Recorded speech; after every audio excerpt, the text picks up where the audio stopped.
So there's a ton of TV series that had their finales this year. We had Agents of S.H.I.E.L.D., of course I talked about that. This show, Doom Patrol, Umbrella Academy, I want to try to get to those. But today, we're going to be talking about the first season of DC's Stargirl.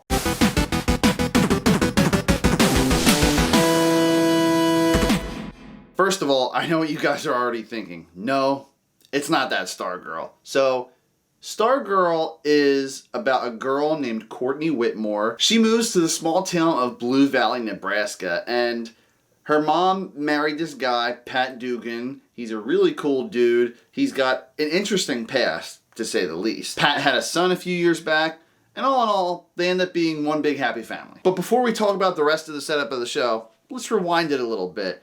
And of course, I can't really talk about the show without doing spoilers. Sorry guys. The opening shot, holy crap.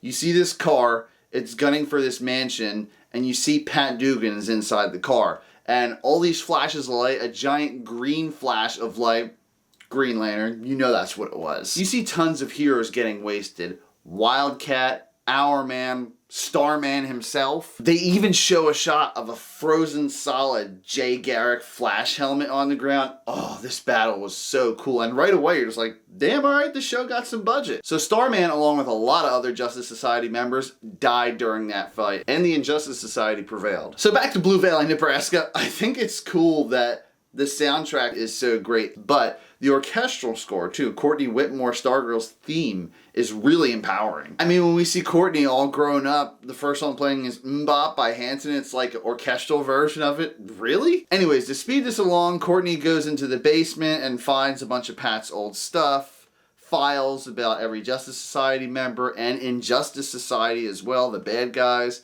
and she finds a staff in there, a glowing staff. It almost feels alive. I'm not gonna lie, the staff reminded me highly of Doctor Strange's cape, kind of how the item has its own personality, so to speak. You think Pat would have hid these items a little bit better in the house, but whatever. The show was filmed for the DC Universe app, but that's in its decline. HBO Max is on the rise, and so they syndicated on the CW and slightly edited it a little bit. As the plot progresses, Courtney gets familiar with the staff. She's very good at it right off the bat, most likely due to her background in gymnastics. Struggling a little bit, but for the most part, she's got it down. She gets a costume, everything you'd possibly think of with a superhero show. But the big plot arc is Courtney recruiting people for a new Justice Society, because even though the previous ones passed away years ago, Pat Dugan still kept all of their items. So we get a new Wildcat, we get a new Dr. Midnight, we get a new Hourman. Of course, Pat Dugan was the typical father right away. He's just like, no, don't touch that staff, it's not meant for you, da da da. Same thing with the Justice Society. He doesn't want a new Justice Society to be formed either. But eventually he warms up to the idea, and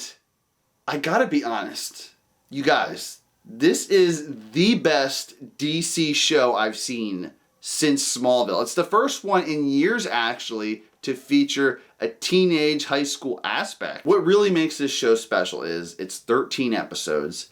Every episode contributes to the characters and to the overall plot, just like Smallville did. Regardless if there was a Freak of the Week or something like that, Stargirl doesn't do the Freak of the Week, but still.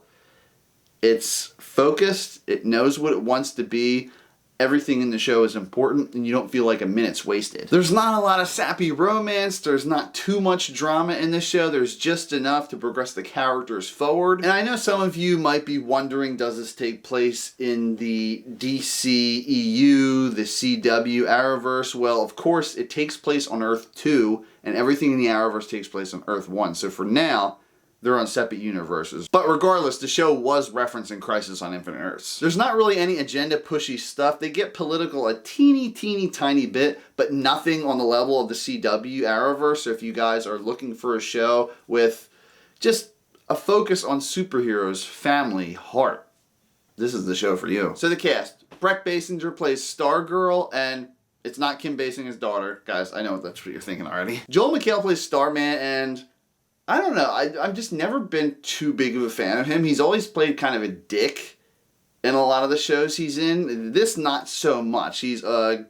guy with wit and charm in this, and he's fun for the amount of time he was on screen. It's funny, I didn't even realize until one of the older episodes was on, but Breck actually plays the Waffle Girl from the Goldbergs. Luke Wilson is in this, and he does a fantastic job as Pat Dugan. Oh yeah, I forgot to mention, guys, he builds a giant mechanical robot out of car parts. How cool is that? There's tons of other actors and actresses in this, but everyone did a good job all around. I have no gripes whatsoever. The character that I didn't like at first is probably Beth, aka Dr. Midnight. She was annoying, know-it-all, and she lived with her parents, and then eventually, after a few episodes, she kind of warmed up to me. I mean, she's still not my favorite. The costume looks dorky. I get all the costumes like Dr. Midnight and Wildcat, they're supposed to be old-timey. Her and the interactions between Chuck, the Goggles AI, the old Dr. Midnight, the comedic timing of those two is on point. Yolanda, I enjoyed. Her backstory is cool. She got picked on and slut-shamed in schools. As Wildcat, she essentially wants to get back at those who wronged her. There's a lot of rage built up inside. The one thing I will say, though, is a lot of people are comparing the new Wildcat to the Black Panther suit because it's purple, it glows, and it's like these little nanobits that move all the time. And I get that.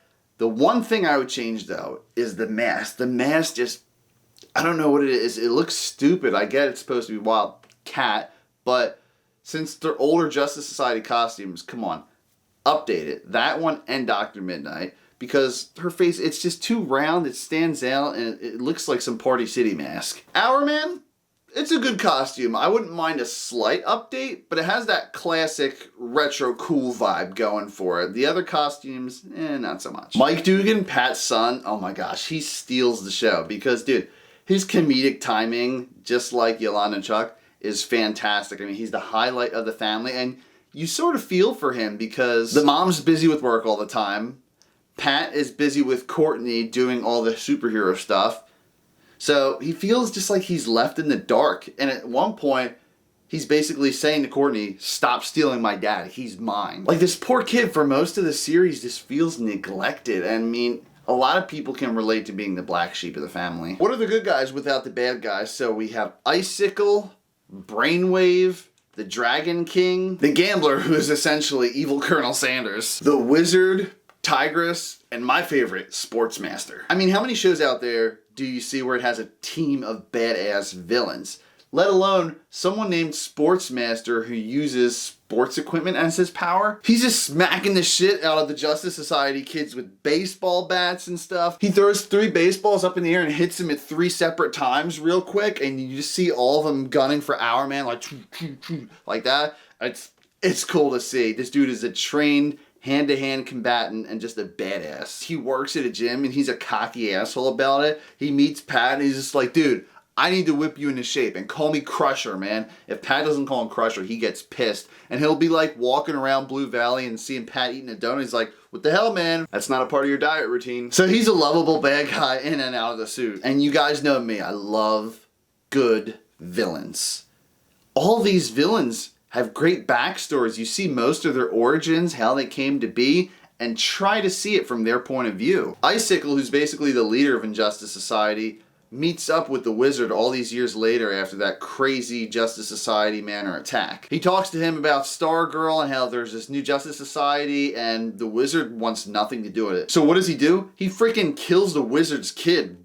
Whoa. Like, out of all these shows I've seen, I've never really seen too many shows depict like a child's death. That's dark, man. But it's necessary to show how badass Icicle is. Don't want to be a part of my team anymore? Then guess what? I'm wiping you and everyone you love off the map. Dragon King is another badass villain because he was around during World War II. He did all these experiments, even experimented on it himself, and it mutilated his body essentially. And he's got dragon skin. He looks like a reptile almost, even shown without his mask, and the makeup is fantastic. He has a daughter, Cindy Berman, aka Shiv, and she wants to kill Stargirl. She freaking hates Stargirl. She wants to prove herself to the Injustice Society and get that costume.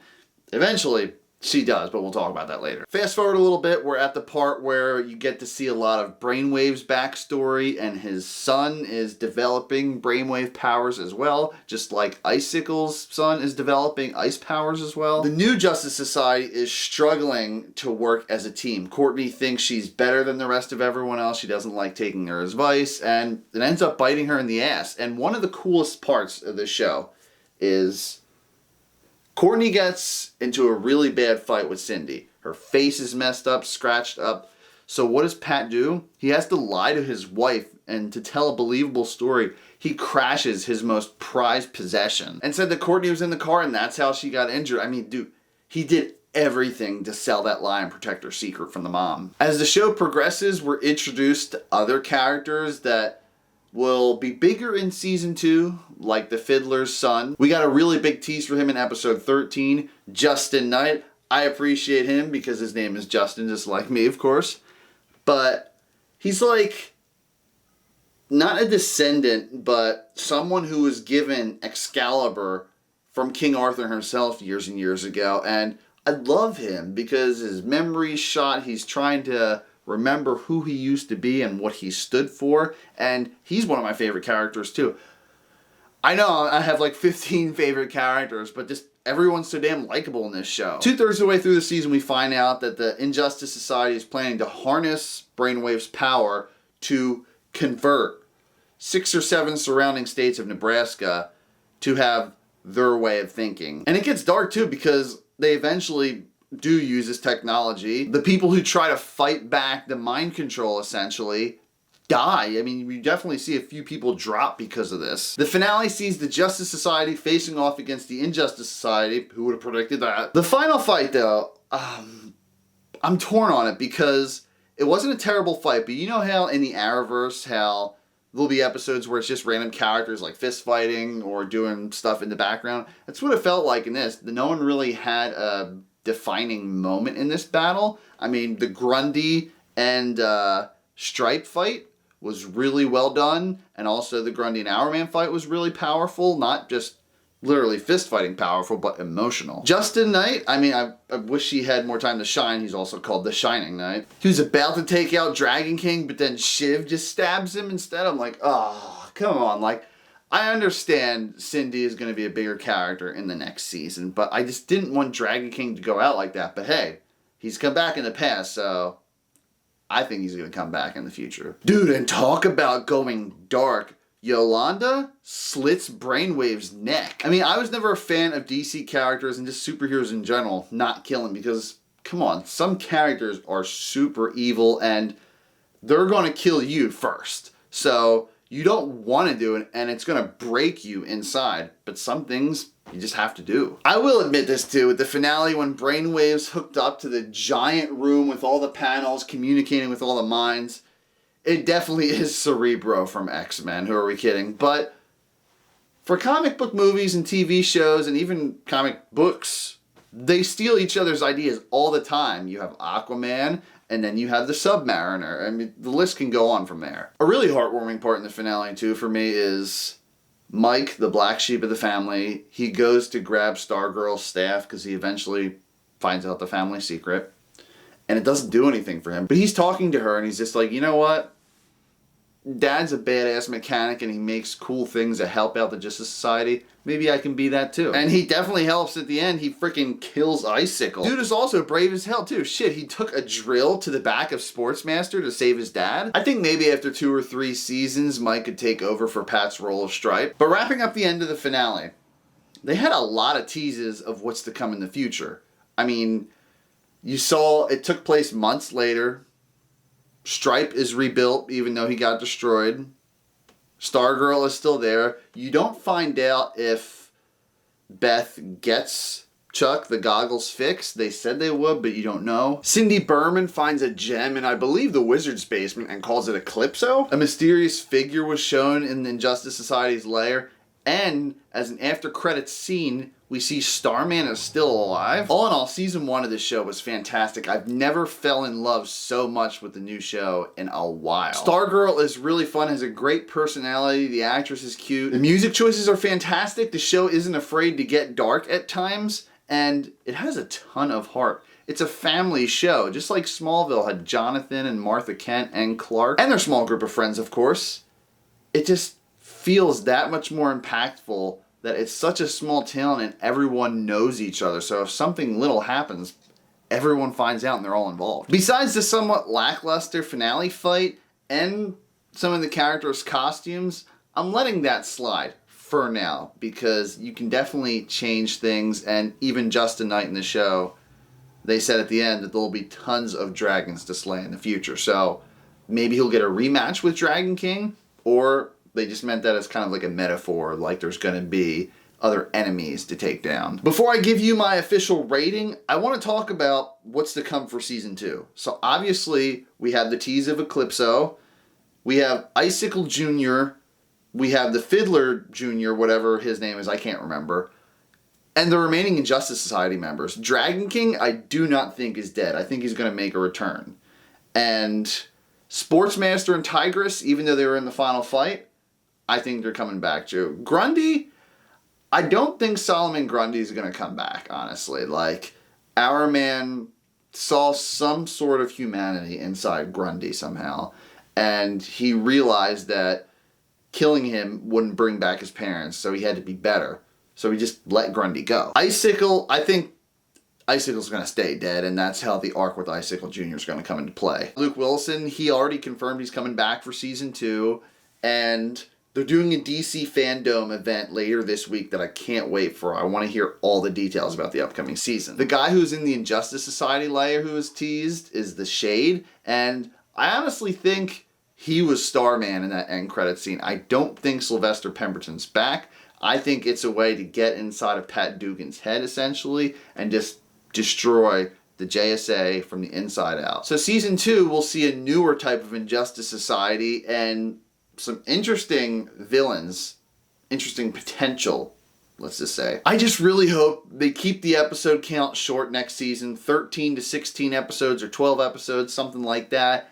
I don't want to see this show get completely influenced by the other CW shows. It was its own thing, it was contained, it was excellent, and I just really hope they don't oversaturate it with drama and agenda pushy stuff. Which does make me wonder though, I'm trying to think if the entire series will this be the Justice Society and new members of them. I'm guessing after like 2 or 3 seasons, maybe even 2 seasons, that can get old real quick. I hope there's some new members of the Justice Society too. I wish they could include Green Lantern, but you know it's just not going to happen. If it does, that's going to blow my mind. Maybe they'll announce some casting this weekend. So those are my season 2 predictions. I really can't wait. I'm stoked. They said all the same people from the previous season are coming back, and hopefully the production stays where it is because George is a fantastic state to film. With all this said, guys, Stargirl Season 1 gets a 9.5 out of 10.